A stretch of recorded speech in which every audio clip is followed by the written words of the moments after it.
Doctor గారు పలానా doctor చెప్పారు. ఎక్స్‌రే తీశారు. L5S1లో డిస్క్ షయాటికా సమస్య ఉంది. మీకు సర్జరీ అవసరం ఉందని చెప్పారండి. ఇంకా ఎంఆర్ఐ ఎందుకండి అని అడుగుతా ఉంటారు. ఇది ఎంతవరకు కూడా వాస్తవం కాదు. X-ray since India is a developing nation. మేము డైరెక్ట్‌గా ఒక ఎంఆర్ఐ రాయడానికి వెనక ముందు ఆడుతూ ఉంటాం. ఎందుకంటే దానికి ఒక 7,000, 8,000 ఖర్చుతో కూడుకుంది. సో, అందుకే ఏంటంటే ప్రిలిమినరీగా ఒక స్క్రీనింగ్ టెస్ట్ లాగా ఎక్స్‌రే రాయడం జరుగుతుంది. ఎక్స్‌రేలో ప్రాబ్లమ్ ఏంటంటే ఓన్లీ ఈ బోన్ షాడోస్ మాత్రమే ఎక్స్‌రేలో కనబడుతుంది. అంతేగాని ఈ వెనకాల ఉన్న వెన్నుపాము గాని, ఈ ఎముకకి మధ్యలో ఉన్న డిస్క్ పగిలిందా లేదా అని కానీ మాత్రం ఏ మాత్రం కూడా మనకి ఎక్స్‌రేలో తెలియదు. బట్ ఎక్స్‌రే చేసినప్పుడు ఏంటంటే కొన్ని ఫైండింగ్స్ మేము చూడడం జరుగుతుంది. ఏమన్నా ఈ ఎముకకి మధ్యలో స్పేస్ ఏమైనా తగ్గిందా? Number 1 point. లేదంటే ఏదైతే మనకి ఈ బుర్ర ఆకారంలో ఉండాల్సిన ఈ వెన్నుపూస ఎముకలు ఏదైతే కర్వేచర్ తగ్గిందా?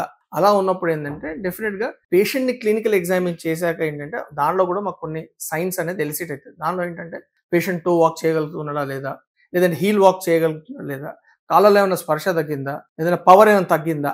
అట్లా ఉన్నప్పుడు 100% though you have done X-ray we will definitely ask for an MRI. So do cooperate with your doctor.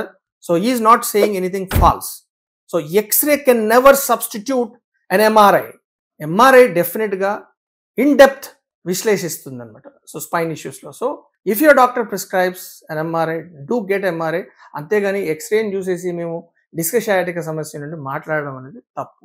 So this is your doctor Ramesh Gajula at Panesha spine pain arthroscope centre, Uppal cross road. Do subscribe our channel. Thank you.